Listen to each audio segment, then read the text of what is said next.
de hoje a gente tem, nosso convidado é o Heitor. O tema de hoje é uma passagem do Evangelho, uma fala de Jesus, que eu acho que tem tudo a ver com a gente, não só na questão material, porque Jesus não falava só para a questão material, né? O tema de hoje é não são os sãos que precisam de médico.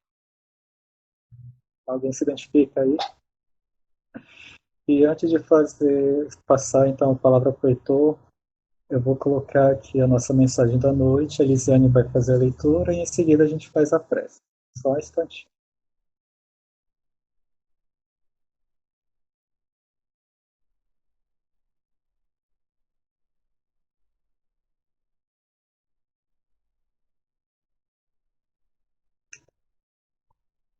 Só um momentinho.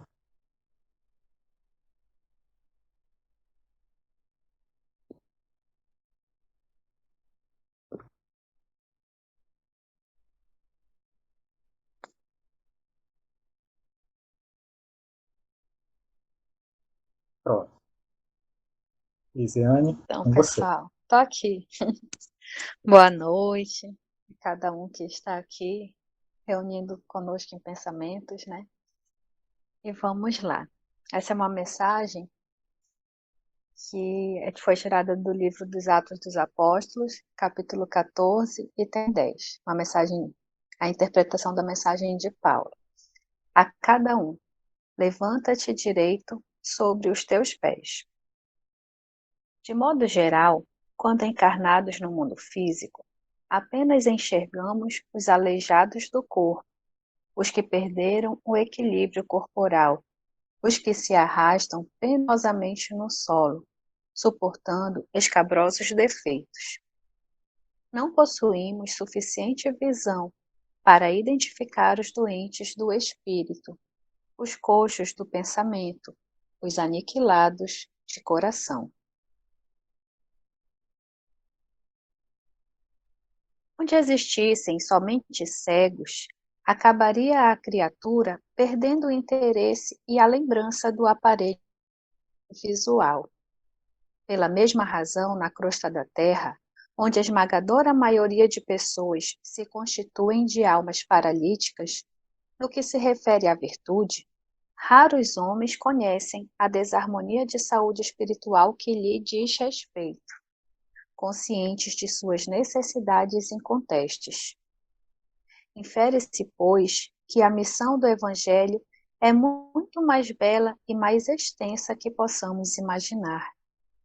Jesus continua derramando bênçãos todos os dias, e os prodígios ocultos, operados no silêncio do seu amor infinito, são maiores que os verificados em Jerusalém e na Galileia, porquanto os cegos e leprosos curados, segundo as narrativas apostólicas, voltaram mais tarde a enfermar e morrer. A cura de nossos espíritos doentes e paralíticos é mais importante, porquanto se efetua com vistas à eternidade. É indispensável que não me conclua ilusórias. Agucemos os ouvidos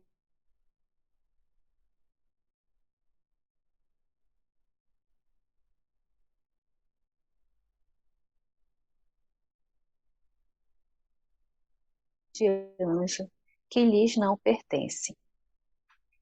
Essa é uma mensagem, a interpretação da mensagem de Paulo, feita pelo Espírito Emmanuel, que está no livro Caminho, Verdade e Vida, psicografado por Chico Xavier. Boa noite. Uma boa palestra para todos.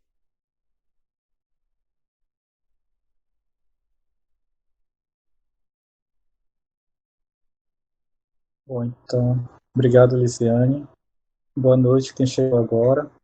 E a gente convida para a nossa prece inicial, onde a gente possa fechar nossos olhos e juntos, unindo nossos pensamentos, nossos sentimentos a essa vibração tão acolhedora que nos envolve, esse convite ao estudo, à reflexão da fala, dos ensinos do Mestre. querido amigo Jesus, que possamos, Senhor, nos colocarmos como aprendizes, não apenas no aspecto intelectual. Esse é um primeiro passo. Que possamos também, Senhor, avançar ainda mais, trazendo essas lições para cada ato de nossas vidas.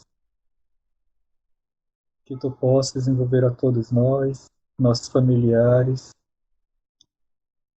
a essa atividade como um todo, Senhor, a cada um que necessita do teu amparo, ao mundo inteiro que clama e busca por conforto, por alívio, por entendimento de tudo o que acontece. E possamos nós, Senhor, sermos os teus discípulos, aqueles que vivem e levam a tua mensagem onde estão. E nessa noite, em especial, Senhor, tu possas abençoar também nosso querido irmão Heitor, que ele se sinta bem e à vontade e que possa trazer as lições que preparou para a noite de hoje. Agradecemos, esteja conosco, que assim seja. Bom, então, pessoal, hoje está com o Heitor. Heitor, seja bem-vindo, fique à vontade. Bom, boa noite, gente. Mais uma vez aí, muita alegria e muita responsabilidade que a gente tenta passar a mensagem que foi pedida aí pelo nosso amigo Regis, né? Como sempre, fico um pouco nervoso com as palestras do céu, só ministrei palestra até hoje em Centro Espírita no céu, né? Apesar de dar aula, eu ainda não consigo ficar à vontade completamente, assim, na hora da palestra, ainda acho muita responsabilidade para mim, mas faço com muito carinho. A gente preparou aí um PowerPoint, tá? A gente vai começar a passar agora. Os sãos não precisam de médico. Talvez seja por isso que eu fiquei, em especial, um pouco mais nervoso na palestra de hoje, porque sei o quanto eu preciso de médico. Então, a palestra sempre é, em primeiro lugar, para o palestrante, porque nós somos obrigados a estudar, a trabalhar, e isso mexe conosco, pelo menos comigo, porque nós percebemos o quanto eu, né, precisava dessa palestra, estudá-la e entender. O capítulo 24, não pôr a candeia debaixo do alqueire, tem mais 3 ou 4 passagens, e dentro dela está os sãos não precisam de médico. Eu, apesar de hoje deixar livre para eu pesquisar sobre algumas outras coisas, eu foquei mais uma vez no Evangelho segundo o Espiritismo, no Evangelho, porque entendo que as passagens são muito ricas, né, dentro de um texto, de 2, 3 folhas do Evangelho, de uma folha, né, às vezes de um parágrafo do Evangelho segundo o Espiritismo, tem tanto assunto para estudo e para palestra, que cada tema me parece um seminário de tanta coisa interessante. Mas aí eu tento dar o foco em um ponto, 2, que me chamam a atenção e levar o estudo da palestra nesse sentido. Então, a primeira coisa que eu faço é colocar a passagem do Evangelho, que vem no Evangelho segundo o Espiritismo, e dessa parte é essa daí. Eu vou ler agora. E Jesus, passando adiante dali, viu assentado na alfândega um homem chamado Mateus, e disse-lhe, segue-me. E ele, levantando-se, o seguiu. E aconteceu que, estando ele em casa, sentado à mesa, chegaram muitos publicanos e pecadores, e sentaram-se juntamente com Jesus e seus discípulos. E os fariseus, vendo isto, disseram aos discípulos, por que come o vosso mestre com os publicanos e pecadores? Jesus, porém, ouvindo, disse-lhes, não necessito de médicos sãos, mas sim os doentes. Ide, porém, e aprendei o que significa. Misericórdia quero, e não sacrifício. porque eu não vim chamar os justos, mas os pecadores ao arrependimento. O Evangelho de Mateus, né, no capítulo 9, os versículos de 9 a 13, que são versículos riquíssimos, assim, se a gente pegar o Evangelho segundo o Espiritismo e todas as lições espíritas, só para trabalhar essas duas passagens já daria bastante assunto, chamado a Mateus, né, a chegada dos publicanos, o almoço, né, o envolvimento dos fariseus, né, mas aí a gente vai dar o foco no tema os sãos não precisam de médico e trazer algumas explicações que eu achei interessante trazer, apesar de saber que grande parte do grupo participa de estudo, também faz palestras, eu acabo trazendo também algumas coisas de base que é para fundamentar o texto do Evangelho. Então, eu trouxe aí algumas explicações de quem eram os publicanos, né? Não era um pessoal muito querido, não, nem eles, nem os portageiros.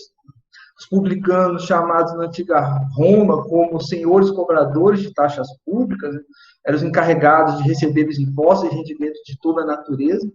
Então, era um momento de mundo que a tecnologia era muito rudimentar. Hoje a gente xinga o imposto de renda, o leão, a gente tem aí autarquias do Estado que podem representar toda a nossa raiva de pagamento de impostos, mas na época isso era voltado para os publicanos. Tinha como nós focarmos a energia de todo aquele desgaste de pagamento de imposto e de raiva por passar por aquilo, e sobre pessoas, sobre uma pessoa, uma figura humana. E isso acabava caindo sobre os publicanos, porque eram eles que tinham essa missão, né? Os portageiros eram os cobradores de pedágio nas estradas, também ficavam próximos aí dos publicanos, porque era um nome associado a pessoa de má vida, má índole, né? Então, esse pessoal aí não era um pessoal muito querido, não. Esses que sentaram com Jesus, os publicanos, porque os publicanos sentaram com ele e foram questionados pelos fariseus por isso, porque não eram pessoas assim de muito apreço pelos cristãos, nem por ninguém na época.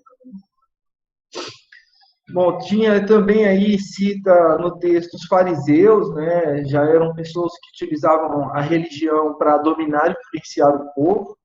Sabemos que isso acontece hoje de outra forma, mas na época isso também era representado na figura dos fariseus, né, que fingiam ter grande severidade de princípios, uma devoção meticulosa, só sobre aparências, né? Mas escondiam hábitos degenerados, eram extremamente orgulhosos e tinham essa tendência a dominar sempre, queriam ser sempre dominadores, né? E Jesus Cristo sempre os desmascarava, né? Chamava atenção para a hipocrisia deles e é claro que os fariseus não gostavam. Por isso essa provocação dele em relação a Jesus ter sentado com publicanos, né, que eram pessoas muito malquistas, e pecadores, que eles chamavam de pecadores, porque não enxergavam que eles próprios, com a conduta deles, eram os maiores pecadores, os fariseus. Os essênios, né, se destacavam pelos hábitos suaves, virtudes austeras, ensinavam o amor de Deus, estavam mais próximos aí do que nós entendemos hoje da religião cristã. Jesus chegou a participar aí, durante algum momento, da cultura dos essênios. Os escribas, que eram os doutores que ensinavam a lei de Moisés, que pareciam muito com os fariseus, né? E os saduceus, que eu acho um povo que devia ser extremamente triste, né? Eu avaliando hoje, daqui de 2020, que era uma seita que era opositora aos fariseus, né? Mas não acreditavam na imortalidade da alma, não acreditavam nos anjos, acreditavam em Deus, mas não esperavam nada após a morte. Eu não consigo nem entender como que seria isso, né? Acreditar em Deus e não acreditar na imortalidade da alma, nem esperar nada depois da morte, como vivenciar isso. Mas eram aí os integrantes aí de cada povo, as características mais ou menos de cada perfil, de cada segmento aí da época. Pois bem, aí já dando algumas explicações aí sobre a passagem, né, a gente já começa a comentar um pouco sobre essa posição e essa postura de Jesus em sentar e explicar que ele não veio para os que estão são, mas os que estão doentes, né? Os que ele vem com tanta vontade para mim, eu acho. Jesus dirigia-se, sobretudo, aos pobres e deserdados, porque são eles os que mais necessitam de consolação, e aos cegos e humildes de boa fé, porque eles pedem que lhes abram os olhos, e não os orgulhosos que julgam possuir toda a luz e de nada precisar. Eu fazendo comparações assim, né, para exemplificar melhor o texto da palestra, tentar ajudar na elucidação. Eu sou professor e dou aula em faculdade à noite. Muitas vezes a gente tem nas aulas de faculdade alunos que já trabalham o dia todo. Então, a gente dá aula aí, eu dou aula para um curso, por exemplo, que chama Tecnólogo em Gestão da Qualidade. Geralmente, quem faz o tecnólogo em gestão da qualidade já trabalha com qualidade no distrito há 10, 20 anos. E eles acham que já sabem, que estão lá só para pegar o papel do curso superior. Como é difícil ensinar para essa galera. Porque eles vêm, eles ficam... Eu, graças a Deus, no caso dessa matéria que eu estou dando exemplo, eu atuo nela, audito gestão da qualidade, então eles ainda conversam mais comigo. Mas como é difícil para esse pessoal que não tem a humildade nem a boa vontade de receber o que eu tenho para passar na sala de aula, ensiná-los. Agora, Jesus fazendo essa analogia aí explica que começa a explicar que muitos desses que não estão preparados porque são extremamente orgulhosos, vaidosos e não aceitam nada novo, nada além daquilo que já tem eles pré-estabelecido como correto, e fica muito difícil ajudar alguém assim. É como um doente que não quer o remédio. Ele acha que está bom e que o saudável é ser do jeito que ele é, não enxerga a própria doença. Então, Jesus fala, eu vim para consolar os que são humildes, cegos e de boa fé. Aqueles que não querem, fica complicado, né, para todos. Ao longo de sua trajetória, Jesus encontrava-se sempre com o povo humilde, com aqueles que precisavam, que mais precisavam da sua palavra e que estavam prontos a aceitá-la.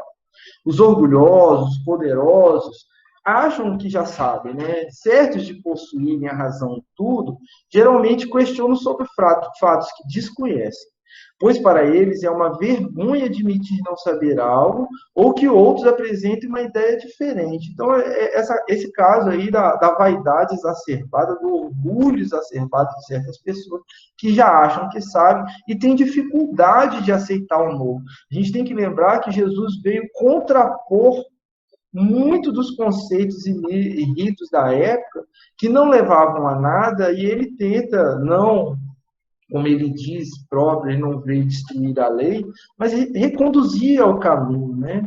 E quando a pessoa não tem essa boa vontade, fica muito difícil. Mas eu preciso fazer uma ressalva aqui, até para fazer justiça a muitos alunos que vêm de muitos anos, estão parados, sem estudar, né? Voltam para a faculdade, às vezes, por necessidade e por uma oportunidade de emprego, de conseguir um cargo melhor, alguma coisa assim, e eles vão e tem esses dois tipos aí de pessoas que vêm nesse sentido para a faculdade. Os que chegam e acham que já sabem tudo, consideram o professor com menos vivência que ele, não querem aprender nada. Esse eu comentei na outra lâmina. Mas existem também os que vêm com a vivência, que chegam na faculdade e querem aprender, querem juntar a teoria com a prática e viram profissionais excelentes. Então, eu acho aí que quando nós nos prontificamos a ter a humildade de receber esse ensinamento, receber esse remédio que Jesus vem dar para nós doentes, e conseguimos juntar toda a nossa prática e vivência no bem com o que aprendemos na doutrina espírita, eu acredito que nós conseguimos aí sermos cristãos bem melhores. Mas existe, sim, esse pessoal que realmente não quer aprender, né? Que não quer, acha que já sabe, né? E eu vejo um paralelo parecido aí com esses que realmente não estavam prontos a receber o remédio que o médico estava disposto a dar, o nosso grande médico, que era o Mestre Jesus, que é o Mestre Jesus. Quem precisa de médico? Aquele que está doente. O que o médico oferece ao doente para que ele se recupere? Alguma forma de medicamento. Então, no Evangelho segundo o Espiritismo, que trata desse ponto, o texto entra no mérito dos médiuns que não aproveitam a oportunidade da mediunidade para crescimento e fazer crescer os outros, para sanar dívidas antigas, para usar a ferramenta da mediunidade, que ela está aberta a todos, para benefício próprio e ao seu redor, né? Então, nesse ponto do Evangelho aí, os sãos não precisam de médico. O Evangelho começa a entrar na seara da mediunidade. Inicialmente, pode-se considerar a mediunidade como um medicamento oferecido a algumas pessoas para estimulá-las a uma mudança de atitude. É um medicamento da alma. É claro que a gente tem mais lâminas preparadas falando sobre isso aí, que nem todo médium, não, quem sou eu para julgar, né, no tratamento à distância, meu amigo Arley, às vezes, e eu conversamos até sobre aquele senhor, né, que cometeu tantos erros, coitado, o senhor João de Deus, lá do Centro-Oeste brasileiro, que acabou aí pegando um dom que provavelmente poderia ajudá-lo a sanar várias dívidas dele, a fazer uma obra bem sólida em nome de Jesus, e acabou se perdendo. Mas a mediunidade é um medicamento, segundo o Evangelho, segundo o Espiritismo, nesse ponto realmente que eu preparei para o estudo de hoje, e que serve para estimular uma mudança de atitude no médico, principalmente no médico. Sabemos que todos possuímos mediunidade, cada um num grau diferente. No entanto, nem todos a educam, alguns por medo, outros por ignorância. Quando deixamos de aproveitar as oportunidades de crescimento, por vezes somos chamados a quitar nossas contas com a espiritualidade. Porque a espiritualidade, eu tenho visto algumas palestras aí, quem me conhece dentro do céu sabe o quanto eu gosto de ouvir as palestras aí no YouTube, né? E de como que o médium ele recebe essa incumbência aí, e a espiritualidade amiga conta com o médium para certas coisas, para certas atividades do bem. E quando ele não se educa, ou por medo ou por ignorância, ele deixa essa oportunidade passar, não consegue ser um instrumento que a espiritualidade amiga necessita para um certo trabalho, e depois vai ser cobrado com isso. Vai ser chamado a quitar as contas com a espiritualidade. Antes de tudo, digamos que a mediunidade é inerente a uma disposição orgânica, de que todos podem ser dotados, como a de ver, de ouvir e de falar. Aí eu coloquei em negrito bem grande, eu estudando o Evangelho segundo o Espiritismo, eu não sei se eu sou uma pessoa bem-humorada demais, mas às vezes eu acho tão engraçado certas afirmações, parece que há um bom humor do outro lado nas explicações para Kardec sobre perguntas, sobre alguma coisa, e até do próprio Allan Kardec, uma percepção minha, Heitor. E eu achei essa passagem assim, eu li e fiquei achando graça. É com um português, uma retórica muito bonita, assim, mas diz, no fundo, é engraçado. Ora, nenhuma faculdade há que o homem, por efeito do seu livre-arbítrio, não possa abusar. Então, a virtude vem, a mediunidade pode ser considerada uma virtude, estou chamando, pelo menos eu, de virtude, mas o livre-arbítrio do indivíduo que a recebe o deixa livre para usar e abusar, né? Aí ele faz uma observação: se Deus não houvesse concedido, por exemplo, a palavra, se não aos incapazes de proferirem coisa mais, mas maior seria o número de mudos do que os que falam nesse planeta. Então, o que eu achei engraçado e ri, e fiquei lendo assim, falei, esse negócio acho que tem um bom humor nisso daqui, porque é uma afirmação, olha, então se a gente for dar o dom só para quem é bom, não, então só vai falar nesse planeta quem tem condição de falar só coisa boa. nós íamos viver num mundo de linguagem de sinais, ia todo mundo falar em Libra, alguma coisa ia acontecer, porque realmente, pela frase aí, a gente percebe que nós não temos esse mérito. Aliás, é uma misericórdia enorme surgir entre, pelo que eu entendi, né, médiuns.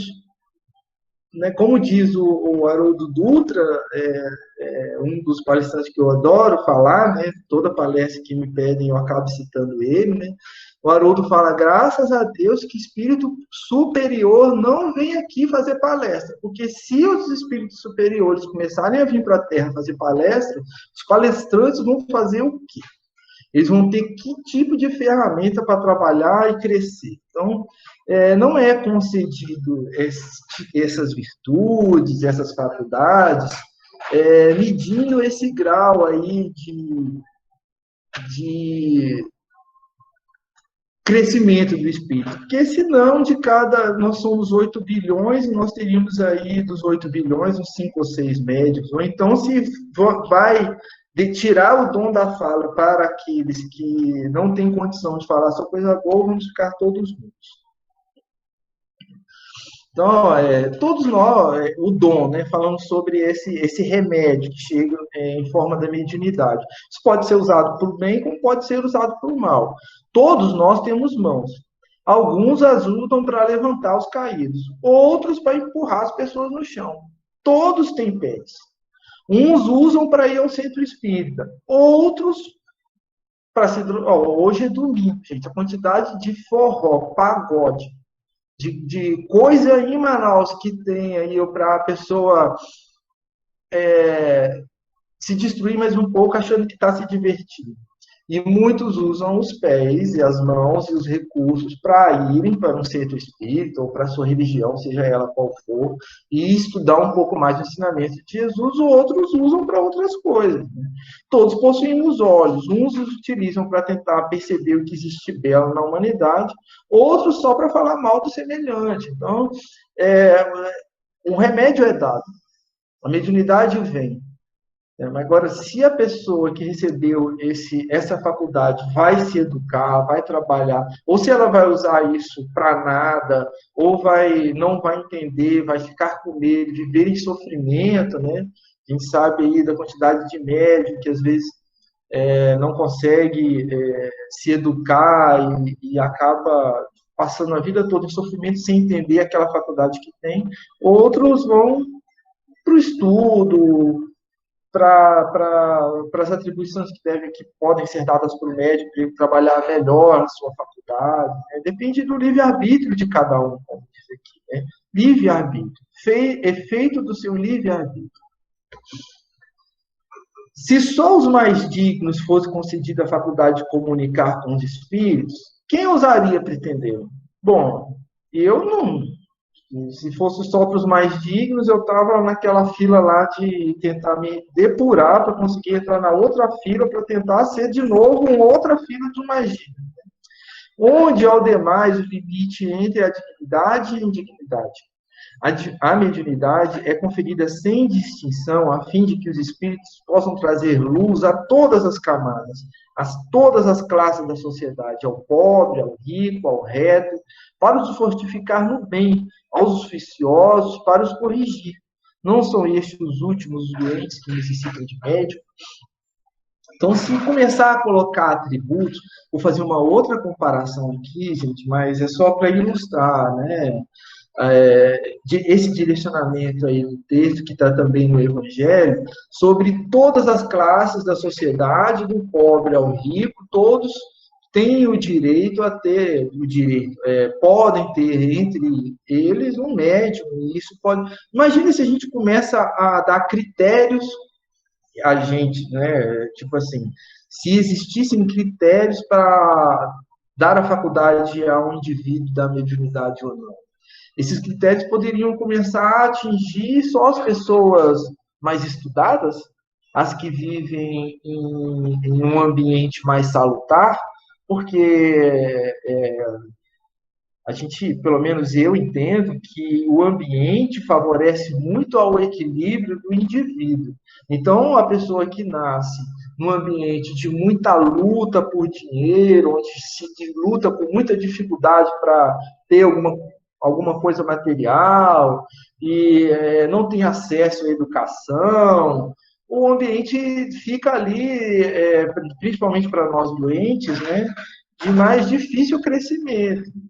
E aí, a gente ia começar a colocar a média só na classe A, então tem que ser rico, tem que ser estudado. Aí começa, ainda mais se deixar na mão do homem, né, começa com alguns critérios que vão excluir irmãos em Deus que deveriam também receber o ensinamento. Ela vem sem distinção. A mediunidade, ela é uma faculdade para todos. Bom, agora, quando o médium consegue aí, se educar, se orientar e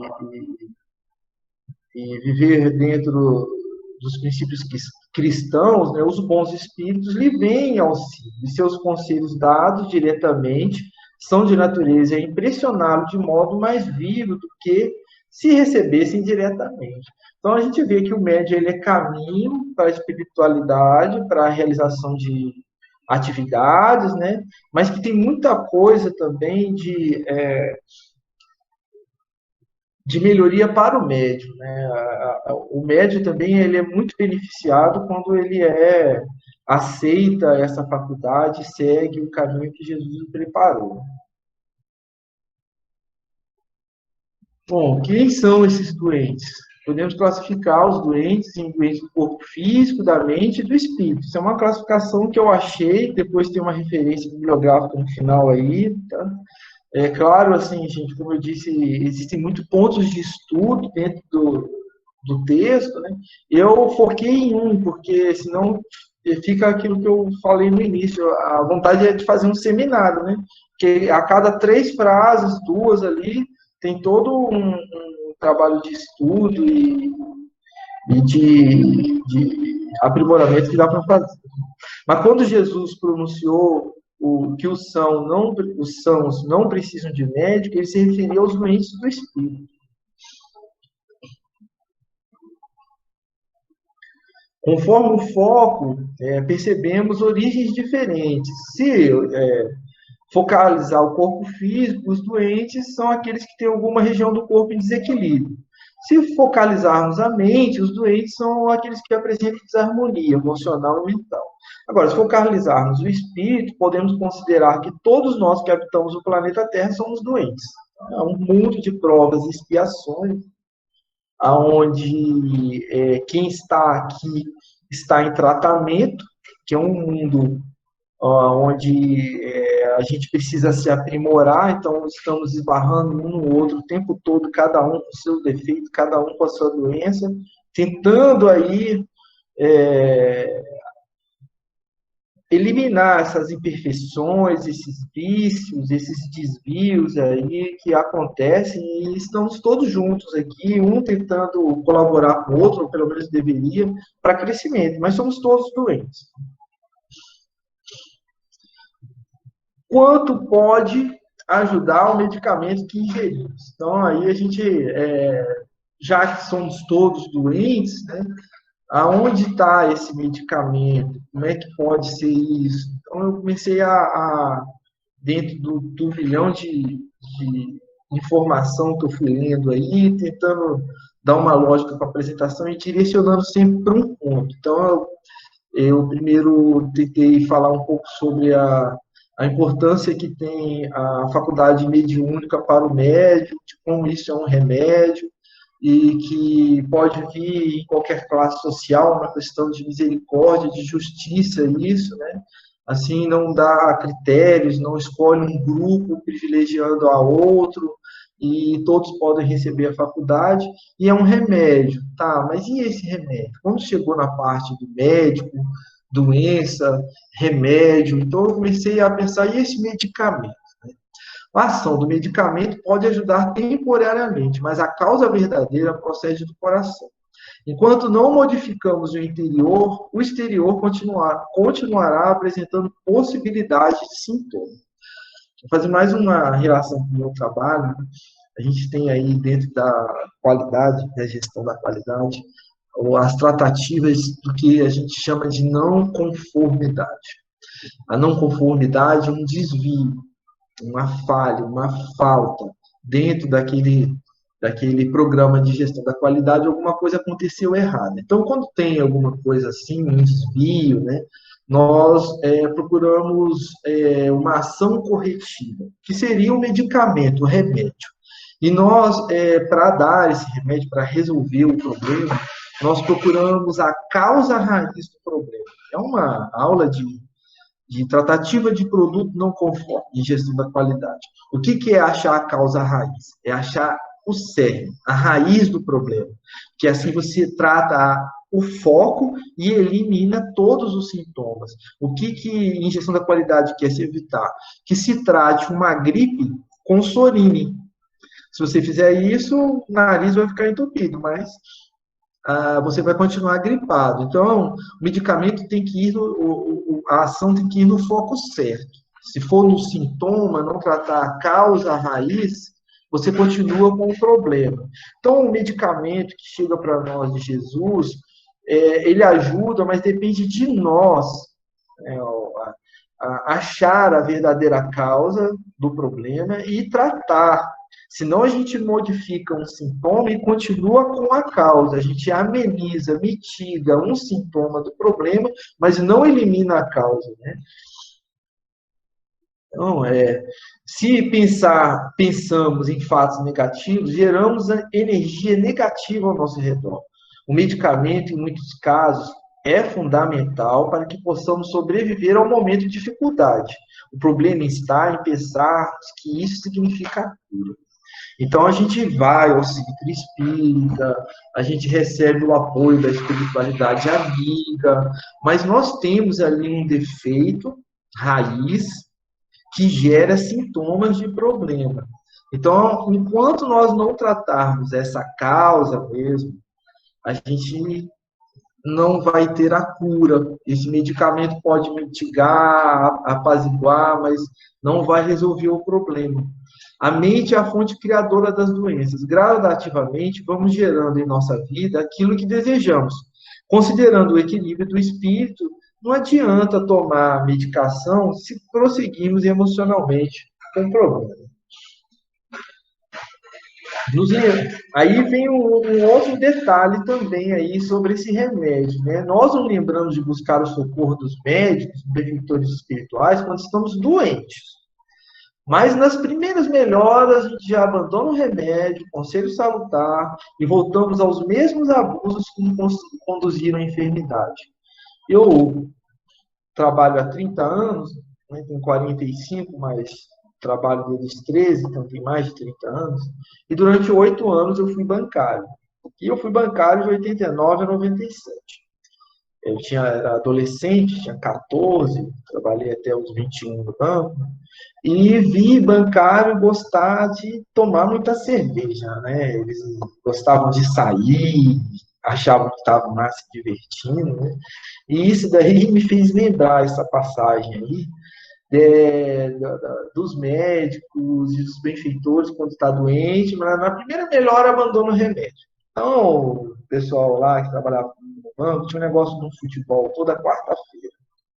Era 1 hora de futebol, eu era novo, jogava futebol e ia para casa. E o pessoal mais velho, lá dos 30 anos e tal, era 1 hora de futebol para 5 horas de bebida depois. Aí chegavam em casa, de madrugada, né? O futebol era 7 da noite, eu 9h30, 10 horas estava na minha casa. O resto do pessoal do banco chegava em casa 1 da manhã, 2 da manhã, brigava com a esposa, chegava embriagado em casa, né? Isso era na quarta noite.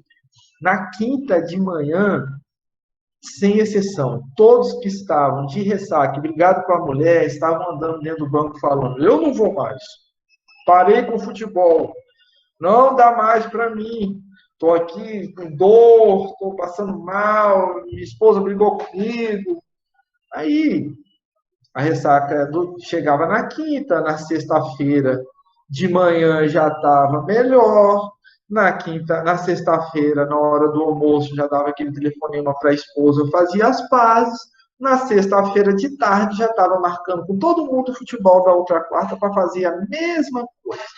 Então, enquanto eu estava ali, estava, pelo amor de Deus, não, meu Jesus me ajuda, não vou mais beber, minha mulher está certa e tal. No outro dia, de tarde, como já tinha passado a ressaca, a esposa já estava de bem, né? Já tinha feito as pazes, já estava marcando o próximo futebol para ir de novo. Então, enquanto está com o problema, corre nos benfeitores, corre no médico, que é o remédio. Melhorou um pouquinho, não quer mais. Desejamos a saúde, mas não nos desfazemos da inveja, da raiva, do rancor, da melancolia. Racionalizamos nossas emoções, apresentando justificativa para mantermos certos procedimentos e atitudes. A gente ainda justifica a nossa doença. Então, o rancor está em mim. Eu sei que quero e preciso eliminá-lo, mas eu justifico. Não, mas eu estou com raiva dele, mas eu estou certo. Que ele também errou comigo. Tem a raiva, o fulano me fez raiva, eu tenho que perdoar. Mas, poxa, mas se eu perdoar, ele vai fazer de novo. Então, assim, a gente ainda apresenta justificativa para mantermos as nossas doenças e não conseguimos melhorar, né? Por que continuamos a desperdiçar o nosso tempo na prática da maledicência ou da conversação frutífera, extinguindo as nossas forças? Como alcançar o equilíbrio orgânico se não sabemos calar, desculpar, ajudar o próximo? Então, eu lembro aí do apóstolo Paulo, né, que como é difícil esse combate interno para se mostrar próximo do Cristo, né? Paulo falava que o bem que ele queria fazer, ele lutava para fazer, mas o mal que ele não queria fazer, ele fazia toda hora. Percebemos no próximo os defeitos e vícios que possuem, mas temos dificuldade de encontrar em nós aquilo que desarmoniza o nosso ser. Não estamos habituados a nos autoanalisarmos. Precisamos voltar os nossos sentidos para o que devemos modificar em nós. Então, é sempre mais fácil falar dos outros, né? Muita palestra espírita a gente escuta e tem está fundamentado isso também no Evangelho, nas obras básicas, que muitas vezes, o defeito que a gente acha no outro é o nosso. É que a gente não gosta do defeito da gente, quando a gente identifica no próximo, a gente xinga. Ah lá, ele é assim, porque nós somos também. Essa autoanálise, essa busca daquele procedimento, né, daquele rito que tinha Santo Agostinho de chegar à noite e fazer uma meditação sobre como foi o dia, né? E parar de olhar muito o defeito dos outros e olhar mais os nossos próprios. Acima de qualquer medicação, precisamos aprender a orar, a entender, a auxiliar e preparar o nosso coração para as mudanças que ocorrerão. As mudanças acontecem, acho que 2020 foi um ano para provar isso para todo mundo, né? Já nós precisamos nos adaptar, o comodismo não existe, Deus está em constante ação, é dinâmico, está em constante criação, está sempre atento a tudo que acontece no universo e também na Terra. Então, a gente não pode esperar uma estabilidade que nunca vai vir. As mudanças acontecem, elas são para nosso benefício. É graças a Deus que as mudanças acontecem, que assim nós conseguimos progredir, sair de onde estávamos antes e ir para um lugar novo e melhor, um caminho novo e melhor. Nos surpreendemos com fatos inesperados, esquecendo que o Pai maior sabe de tudo que se passa. Julgar que pela grandeza do universo possa passar despercebido o que ocorre com o mais simples de seus filhos é de duvidar de sua existência. Bom, aí eu lembro de novo do palestrante Haroldo Dutra, né?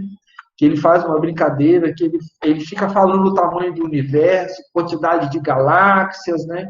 Nós temos a Via Láctea, temos a nossa galáxia que está rodando ao redor de outras inúmeras galáxias, e essa galáxia roda em cima de outra, então é um número muito grande de planetas, o universo é infinito. Mas Deus perdeu o controle desse planetinha azul aqui, que é a Terra, e aqui está tudo acabado. Essa é a impressão que muita gente tem, né? E eu acho legal que o Haroldo continua assim com essa brincadeira, e ele fala que no Brasil, pelo menos, né, tem um monte de gente para dar sugestão para Deus de como conduzir a coisa.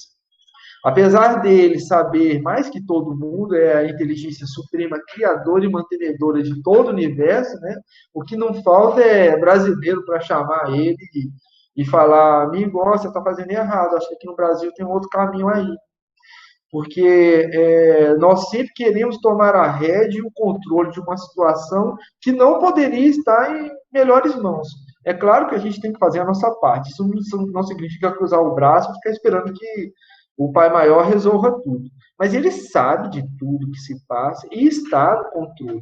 Nós precisamos ser mais resilientes, mais confiantes em Deus, né, e seguir no caminho aí de crescimento até Jesus Cristo.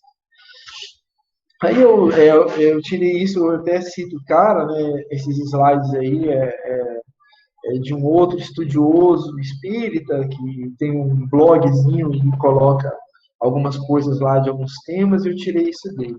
Muitos chegam ao centro espírita e se contentam apenas em assistir palestras. Outros se aprofundam seus conhecimentos através do estudo. Esses últimos conseguem fortalecer melhor a fé. A facilidade vem do desenvolvimento do raciocínio. É só assistir a palestra, é bom, eu já fiz isso muito, eu não posso falar aqui que não é uma coisa boa, é claro que é bom, mas precisa de um algo mais, né, de aprofundar um pouco mais o conhecimento, tentar colocar em prática o que se escuta nas palestras, o que se aprende no Evangelho. Né? Encontramos pessoas que passam anos dentro da casa espírita e, no entanto, não conseguem permitir que os ensinamentos oferecidos na mesma penetrem seus corações. Aí um alerta, que eu esqueci o nome dele, mas está no final, depois eu vou falar. Cada um será dado de acordo com as suas obras.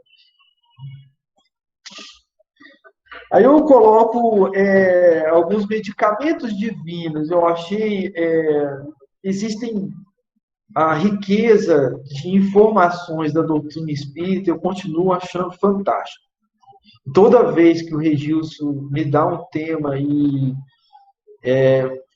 eu vou falar obriga, tá, Regilson? Mas é com muita felicidade que eu recebo o convite. E me obriga a estudar, e eu vou para a internet, eu pego o Evangelho, e a internet hoje facilita muito, né? Porque até o Evangelho está em PDF, e a gente acha uma gama de informações sobre um tema. Então, tudo isso que eu trouxe aqui hoje, eu fui recortando de vários sites, de vários blogs, de várias palestras, que tratavam do mesmo assunto e abordavam de forma diferente.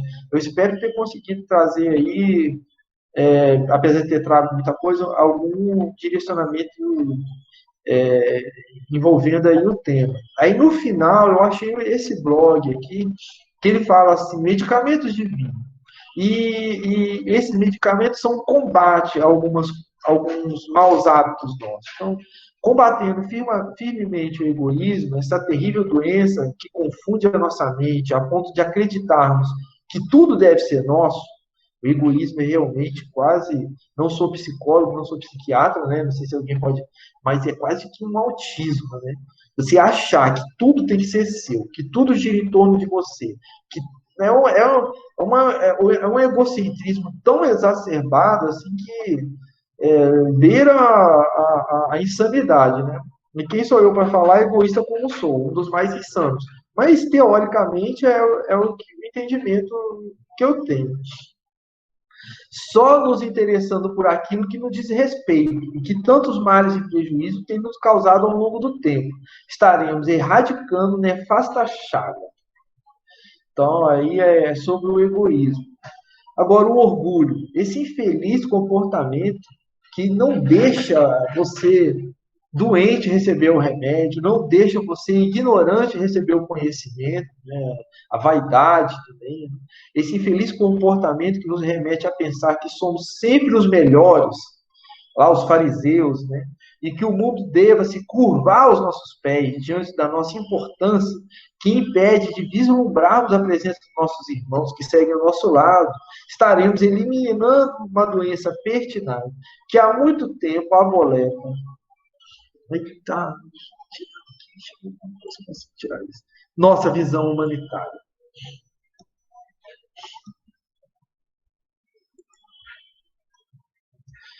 A violência, né? Nós temos violência nesse mundo aí de toda forma, a violência física, a verbal, o bullying é uma forma de violência muito forte, né? Que tem insistido para que criamos ser mais fortes desse medo que os outros, verdadeiro nascedor de inimizade e antipatias, estaremos extirpando uma anomalia que tem contribuído para o clima beligerante da sociedade em que a violência é uma coisa difícil de eu acostumar, às vezes no meio do trabalho que eu vivo, as pessoas são muito ríspidas ao tratar, é uma violência, é uma agressividade que está o tempo todo em todos, né? Mas tem o ódio também, que o ódio é uma coisa horrorosa, né? Represa, essa represa de água putréfatas que reside em nosso coração e que incontáveis tragédias tem proporcionado em nossa vida. Estaremos não só acerenando os nossos dias, como apaziguando os dias daqueles que conosco se relacionam. Hoje, a preguiça, meu pai, esse quando eu li também, apesar de eu ter muitas atividades, às vezes eu me acho muito preguiçoso ainda, né? É a mãe do nosso atraso intelectual e moral. Toda vez que eu chego perto do dia da palestra, né? Eu pego o PowerPoint e fico, bom, por que eu não trabalhei mais um pouco? A gente se cobra, a preguiça realmente é um atraso intelectual e moral que nos mantém manietados à inércia e ao comodismo. Estaremos dando um novo impulso à caminhada que nos levará futuramente à perfeição, a que todos estão destinados e que surgirá mediante aos nossos esforços. O pessimismo daí foi tomado, a humanidade foi tomada por um ambiente de pessimismo muito grande aí durante a pandemia, né? Turva o nosso ânimo, propõe uma vida de cabeça baixa, amedrontada. Renasceremos para as lutas e metas que não consideram patamares de inspiração e progresso espiritual, eliminando o pessimismo. Um pouco mais de fé em Jesus, de confiança no nosso comandante do planeta, que é Jesus Cristo, que está sob as ordens de ninguém mais, ninguém menos que o nosso Pai maior, nosso Criador de todo o universo. Então, não tem por que ser pessimista. Tem, sim, por que ser resiliente e fiel a Deus, acreditar no direcionamento que Ele dá a Jesus e que Jesus comanda a terra segundo os seus direcionamentos e que tudo vai dar certo. Nada está perdido. Assim, as sábias e oportunas lições de Jesus Cristo nos foram entregues para que tenhamos saúde plena, abrangente, holística e contemos com os recursos imprescindíveis visando colher na presente existência física todos os frutos possíveis. De alguma forma, somos todos doentes. Os remédios estão disponíveis. Façamos usos deles sistematicamente, buscando-os nas farmácias da terra ou no coração de Jesus.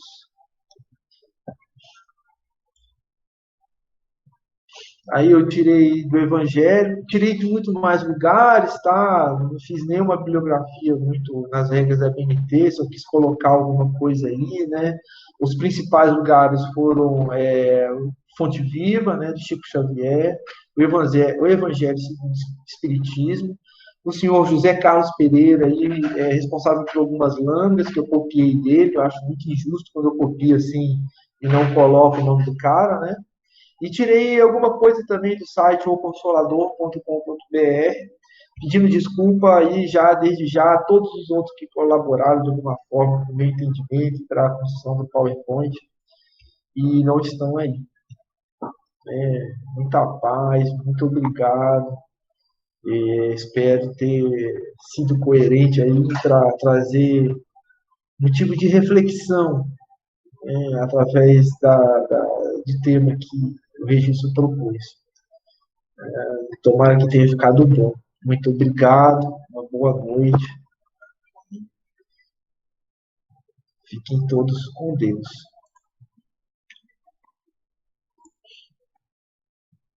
Bom, e a gente agradece, né, Heitor? E realmente acredito que ao fim a gente deva levar à reflexão, né? Tanta coisa que você trouxe no final de situações que a gente ainda carrega na gente, dos males que a gente carrega, né? Então, que a gente possa reconhecer as nossas doenças e se a gente tem esse remédio, que a gente possa aplicá-lo, né? Porque o remédio, esse remédio vai nos possibilitar essa melhora, essa cura. O tema veio Então, certo. a gente Mas, agradece de novo o teu obrigado. trabalho, a tua dedicação para todos nós. Então, a gente convida mais uma vez, agora encerrando essa atividade, a gente convida para a nossa prece. A gente possa mais uma vez fechar nossos olhos, direcionando nosso pensamento a esse divino amigo, nosso Mestre Jesus. E como ele disse, não são os sãos que precisam de médico, mas os doentes. E quando nos percebemos nessa condição de doentes, de necessitados emocionalmente, espiritualmente, das lições, do amparo, damos o primeiro passo para a nossa melhora, a nossa cura. E se muitas vezes acreditamos que o remédio é amargo, é dificultoso demais, ele é o remédio adequado para cada mal que a gente possa carregar. Que possamos confiar e fortalecer a fé em tudo aquilo que ele nos falou, nos mostrou, nos exemplificou. E com essa certeza, só faremos bem a nós mesmos e a todos aqueles que estão ao nosso redor. Ampara, Senhor, a todos nós, nossos corações, nossos pensamentos possam ser intuídos pela equipe espiritual, pelo nosso anjo da guarda, que possamos fazer as melhores escolhas em cada dia. Abençoa a nossa noite, que possamos levar as reflexões ao nosso descanso e para a nossa semana, e possamos refazer as energias do nosso corpo. Abençoe a todos nós e que possamos, Senhor, te levar mais esse dia. Obrigado, que assim seja.